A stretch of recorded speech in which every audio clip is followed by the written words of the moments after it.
Em algum lugar do sertão nordestino, entre a fé e a poeira vermelha do chão rachado, viveu um homem que desafiou os dogmas da igreja, arrastou multidões e se tornou lenda. Mas o que quase ninguém sabe é que Padre Cícero Romão Batista, antes de fechar os olhos pela última vez, deixou uma mensagem secreta.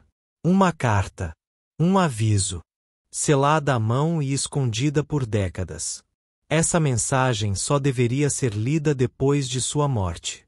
Hoje, você vai descobrir o conteúdo dessa mensagem e entender por que, mesmo depois de morto, Padre Cícero ainda assombra os corredores do Vaticano e o coração dos romeiros que nunca deixaram de acreditar. O tempo parecia suspenso naquele fim de tarde abafado de julho. As sombras se alongavam pelas ruas de terra batida de Juazeiro do Norte enquanto o velho padre, já alquebrado pelo peso de seus 90 anos, permanecia imóvel diante de uma pequena vela acesa sobre a escrivaninha. Seu olhar repousava sobre um envelope amarelado. O papel, selado com cera, estava endereçado a ninguém. Era uma carta, mas não uma qualquer. Com mãos trêmulas, ele a tocou como se tocasse um sacramento. Aquela mensagem não era para os vivos. Era para um tempo futuro, para um Brasil que talvez ainda não estivesse pronto. Quando eu partir, entregue isto. Não antes. Nunca antes. Essas foram suas palavras ao jovem seminarista José de Andrade, que cuidava dele nos últimos dias. Na varanda da casa simples, Padre Cícero observava o céu tingido de vermelho. Os romeiros ainda vinham de longe, ajoelhavam-se, choravam, pediam bênçãos. Alguns acreditavam que ele curava. Outros, que ele era um santo. Muitos diziam que ele tinha dons sobrenaturais. E todos, sem exceção, viam nele um mistério. Mas havia algo que nem mesmo seus seguidores sabiam. Cícero levava consigo um segredo guardado há décadas, um dilema espiritual, uma visão, uma revelação que nunca compartilhara com ninguém. Talvez por medo. Talvez por estratégia. Talvez por amor à própria igreja que o havia condenado. À noite, sozinho, ele escrevia. A luz fraca do candeeiro, redigia com dificuldade, mas com lucidez. Cada palavra pesava. Cada frase era quase uma oração. Ele sabia que estava depositando ali mais que memórias, estava selando um testemunho. E no silêncio da madrugada, entre orações sussurradas, ele dizia para si mesmo: um dia, isso será lido. E então, entenderão. Durante essas madrugadas de silêncio e fragilidade, Padre Cícero revivia toda a sua trajetória.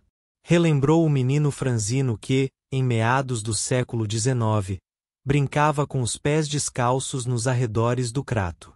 Ainda criança, sentia uma inquietação que não compreendia. Era como se o tempo ao redor andasse devagar demais para tudo que ele já intuía. As primeiras orações com a mãe. As ladainhas murmuradas sob a luz da lamparina. O cheiro da terra molhada depois da chuva. Aquele sertão duro, mas sagrado, o formava por dentro. Mas não foi só a terra que o moldou. Foram as ausências. O silêncio. A fome ocasional. A rigidez do pai. Os sermões longos do vigário local que, mesmo sem intenção, plantavam nele perguntas sem resposta. Ainda jovem, Cícero começou a sentir que havia algo maior, algo que nem os livros da escola sabiam explicar. Sentava-se sob o pé de Juazeiro e observava as nuvens, buscando nelas sinais, como se o céu quisesse lhe contar um segredo. Aos 12 anos, ouviu um sermão sobre os santos mártires. Ficou em silêncio durante dias. Aquela ideia de entregar tudo, até a vida, por uma verdade superior, acendeu nele uma chama que jamais se apagaria. Desde então, decidiu que também queria servir. Não por obrigação, mas por missão. E mesmo sendo franzino, quieto e introspectivo, Havia nele uma força serena que os adultos percebiam, ainda que não entendessem. Quando ingressou no seminário, já carregava uma fé firme, mas não ingênua. Questionava os dogmas. Lia além do recomendado. Falava pouco, mas quando falava, fazia os colegas pensarem. Tornou-se conhecido por sua disciplina. Dormia pouco, comia o suficiente, estudava em silêncio. Em uma carta à mãe, escreveu: "Tenho medo de não ser digno do chamado. Mas tenho mais medo ainda de ignorá-lo." Foi ordenado padre com humildade. E pediu para ir para Juazeiro, um vilarejo esquecido pelo tempo, distante dos olhos do clero e do barulho das cidades. "Quero servir onde ninguém quer ir", disse ao bispo. E lá, entre retirantes, lavradores e analfabetos, começou seu verdadeiro sacerdócio. Celebrava missas ao ar livre, distribuía mantimentos, abençoava os doentes, escutava os que ninguém escutava. E, pouco a pouco, o povo o adotou. O povoado cresceu em torno de sua presença. As casas se aproximavam da capela. Surgiam pequenas lojas, mercados, ferrarias. As procissões tornaram-se mais numerosas. E os milagres, ou o que chamavam de milagres, começaram a acontecer. Curas, visões, sonhos premonitórios. Tudo em torno do padre. Mas Cícero não se via como santo. Apenas como servo. Nunca reivindicou poder. Rejeitava títulos. Mas sabia que carregava uma força que não vinha dele.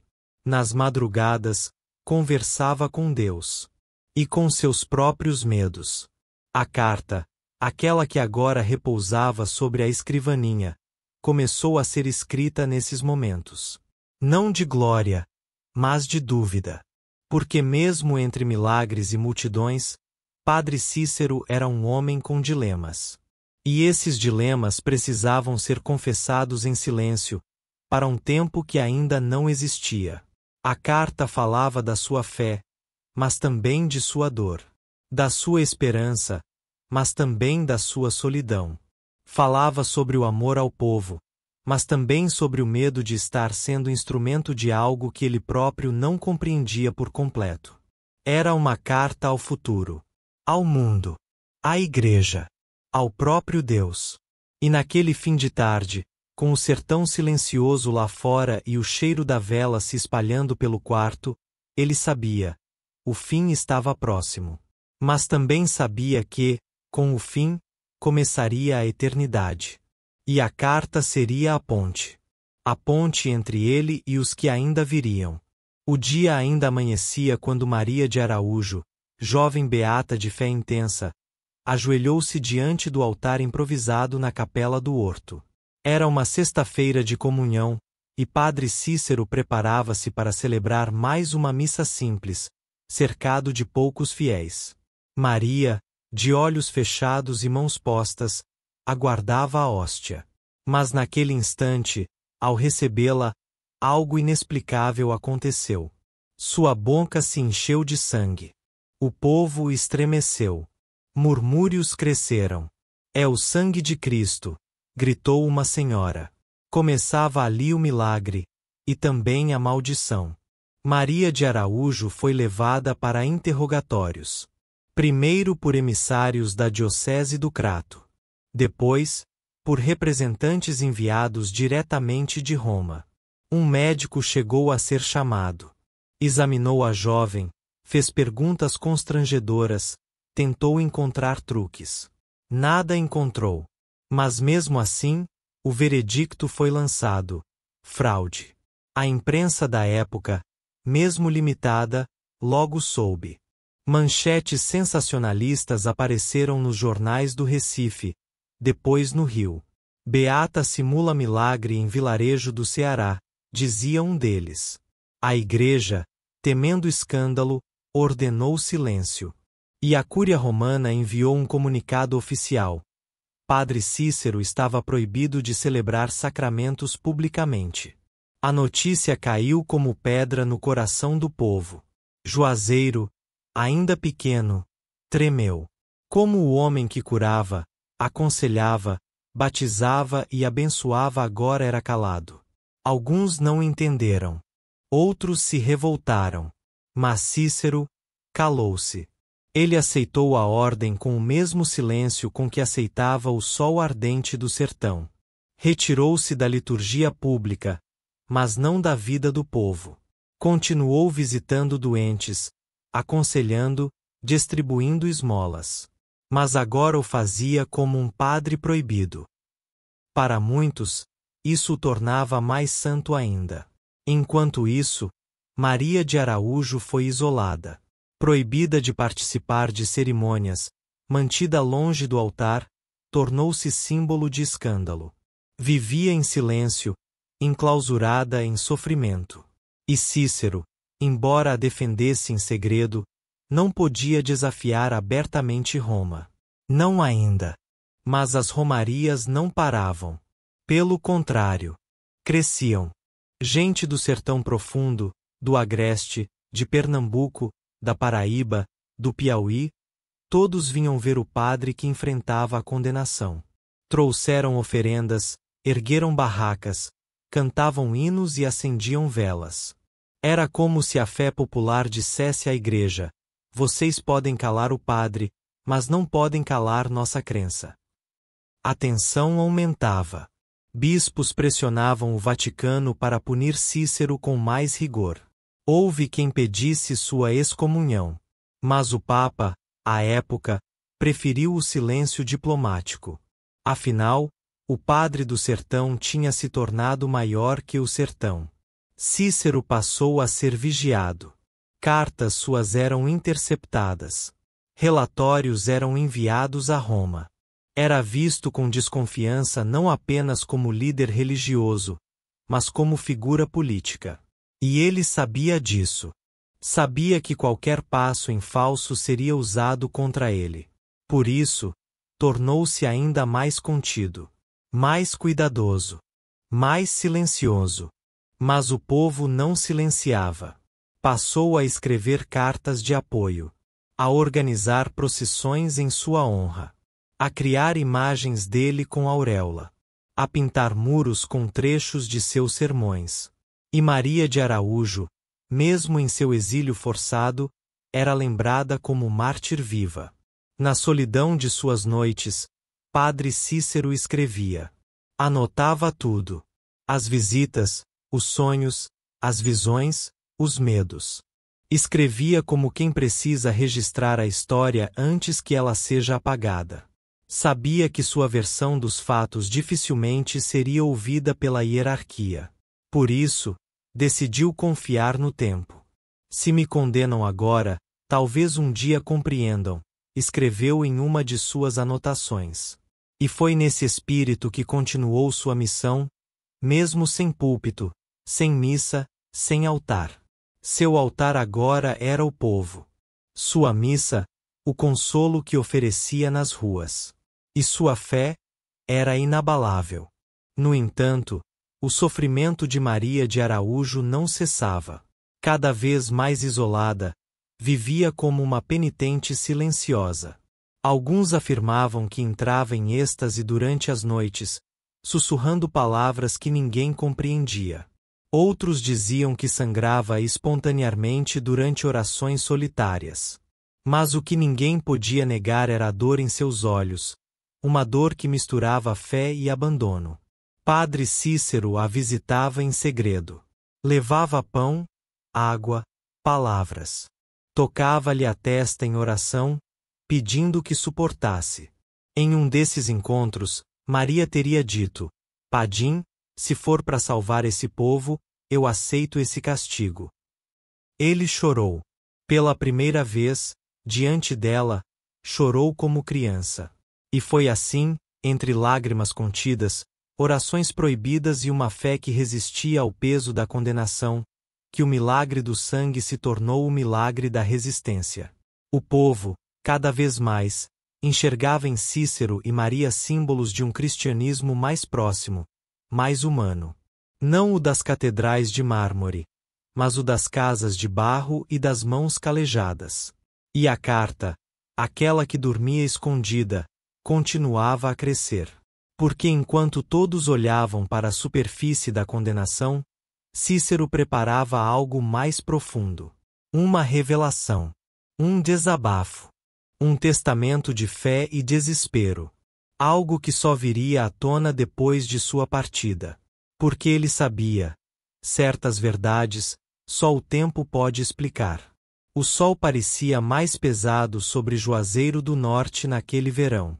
O ar era espesso, quase sólido, e as cigarras cantavam como se quisessem calar o mundo. Padre Cícero já não era o mesmo. O vigor físico lhe escapava, mas sua presença crescia. Silencioso, evitava grandes encontros, mas bastava aparecer na janela para que o povo se ajoelhasse. Aquilo incomodava. A cúria, ao governo, aos poderosos. A carta permanecia guardada, entre as dobras de um missal antigo. Toda a noite, ele a relia. Acrescentava palavras, retirava outras.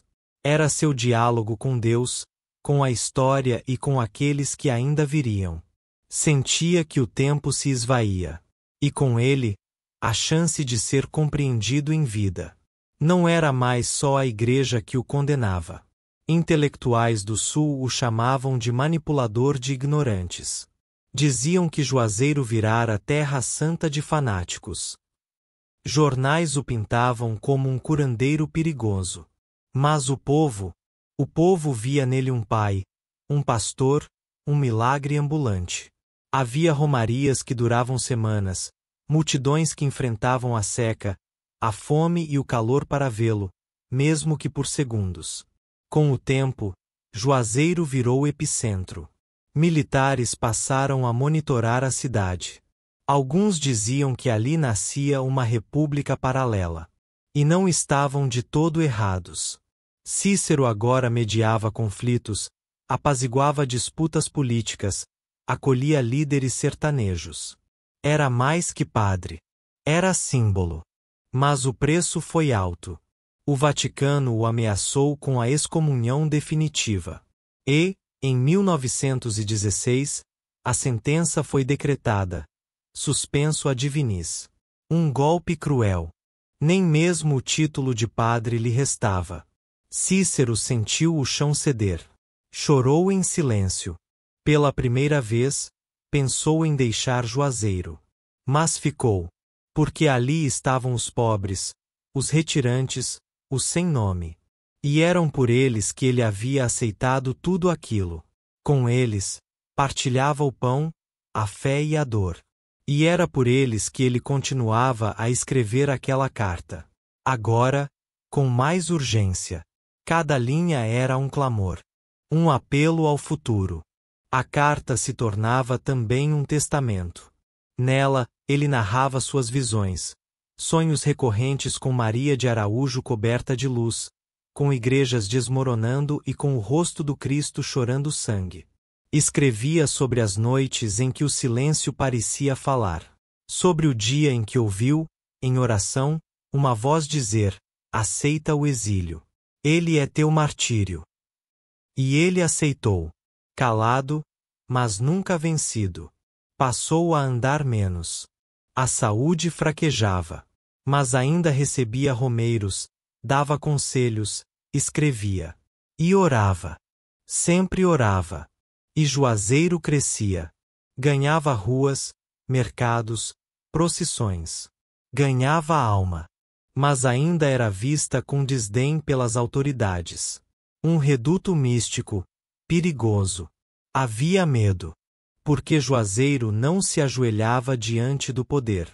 Ajoelhava-se diante de um velho frágil, de batina gasta, que já não podia mais celebrar uma missa, mas que fazia o povo sentir Deus.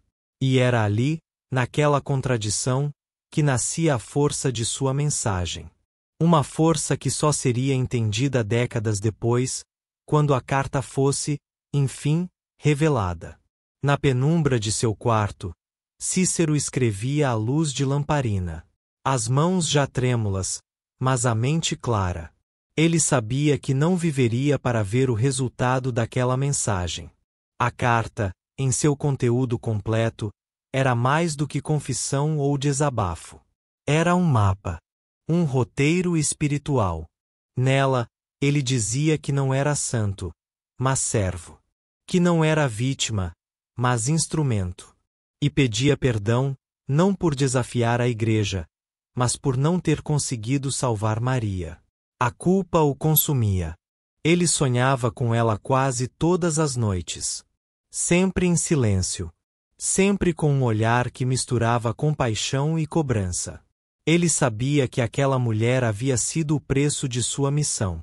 E isso doía mais que qualquer condenação romana. Por isso, dedicou a última parte da carta a ela. Maria, escreveu, você foi o altar do milagre e o cálice do castigo. Que o tempo limpe seu nome e a fé te coloque onde a injustiça não pode te alcançar. Nessa fase da vida, Cícero também passou a receber mais visitas políticas. Alguns queriam usá-lo como símbolo. Outros, como escudo. Ele ouvia todos, mas confiava em poucos. Sabia que o poder seduzia até os bem-intencionados. Por isso, preferia as comadres do mercado, os cangaceiros arrependidos, os meninos de pés rachados que lhe traziam flores de mandacaru. A carta crescia. Passava de 30 páginas. Era parte diário, parte evangelho popular. Falava do sertão como solo sagrado, de Juazeiro como Jerusalém de barro, e da fé nordestina como resistência viva. Certa vez, ao ver um menino subir descalço a colina do Horto com uma cruz de madeira nas costas, Cícero chorou. Disse: essa é minha missa. E ali compreendeu.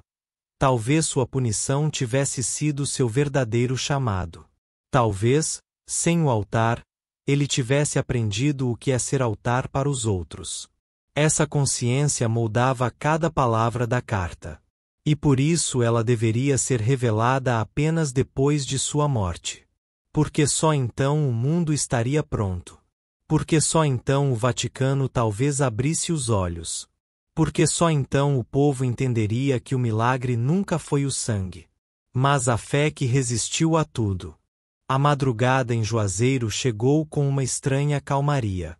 Era julho de 1934, e os ventos do sertão pareciam carregar uma reverência muda, como se a natureza soubesse que algo grandioso estava prestes a acontecer.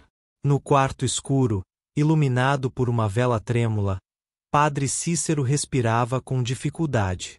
Seu corpo já não suportava o peso dos anos nem das batalhas invisíveis que travara por décadas.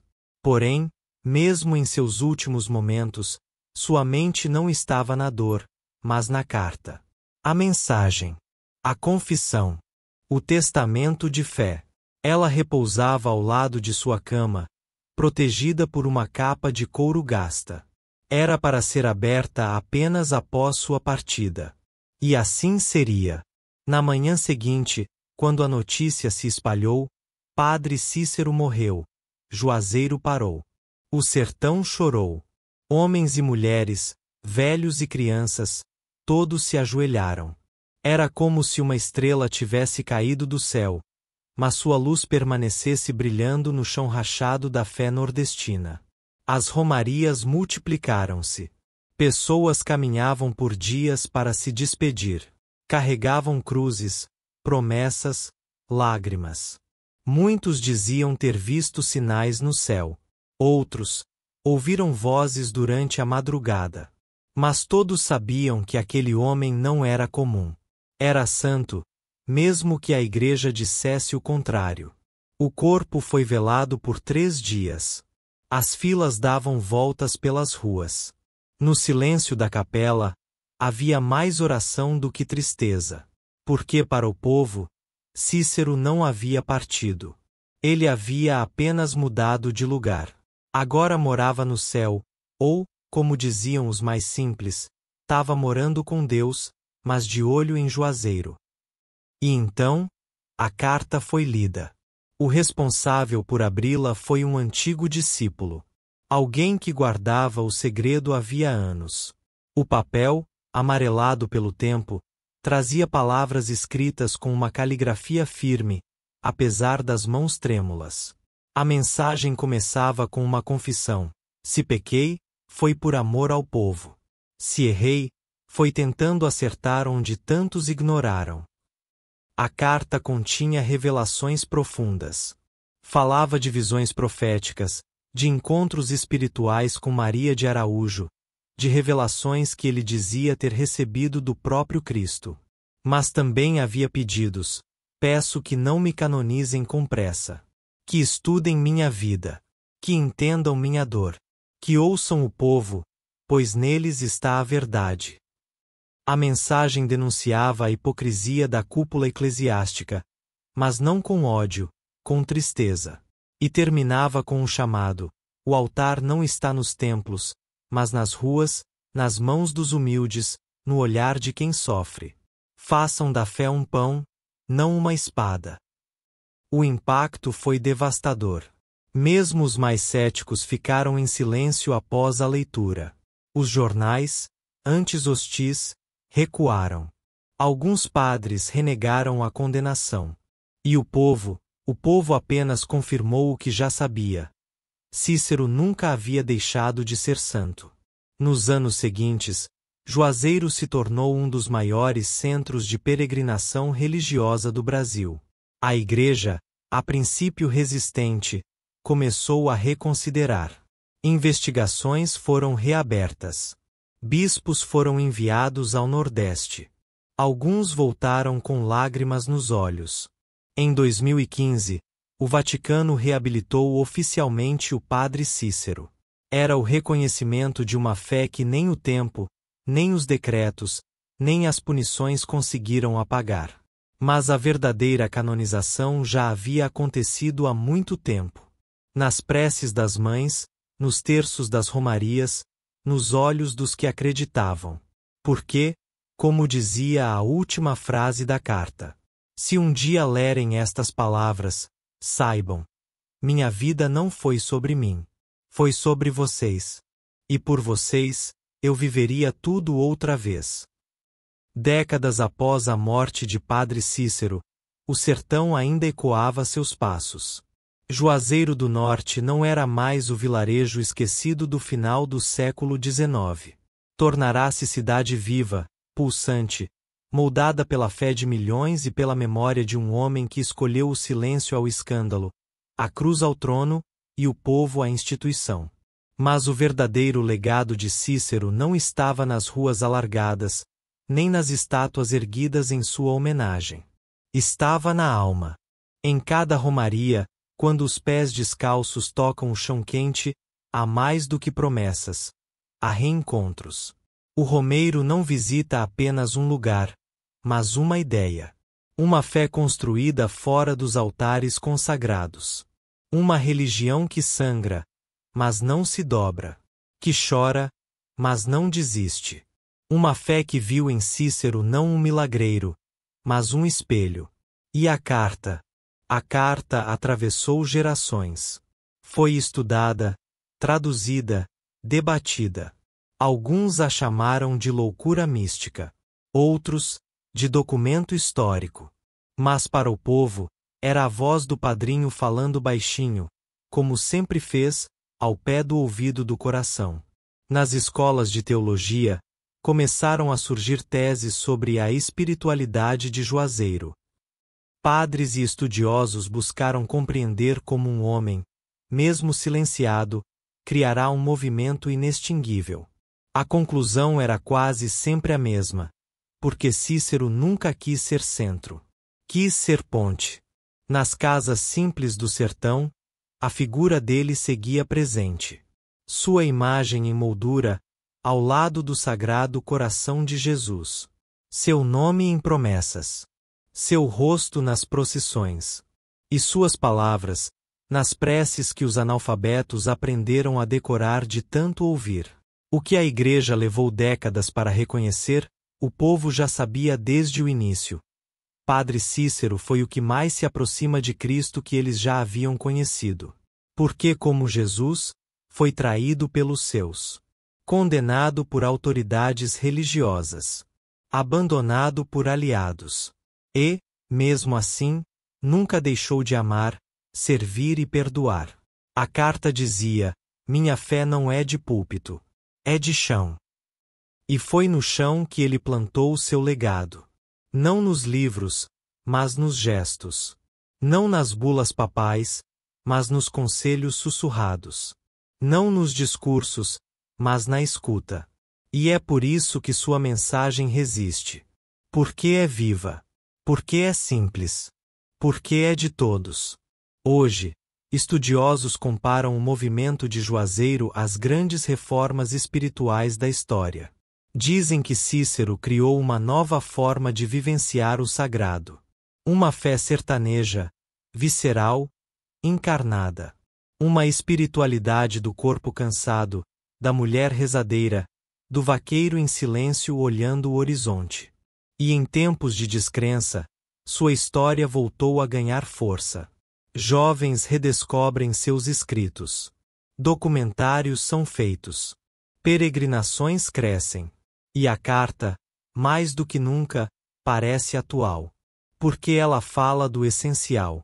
Da coragem de amar mesmo sendo rejeitado. De servir mesmo sendo proibido.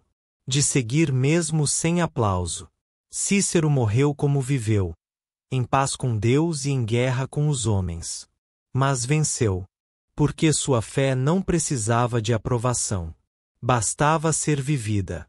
E assim, a carta que só seria lida depois da morte tornou-se mais do que um testamento. Tornou-se uma profecia. Uma que, geração após geração, segue se cumprindo no coração de cada um que, ao pisar em Juazeiro, sussurra: obrigado, meu padrinho.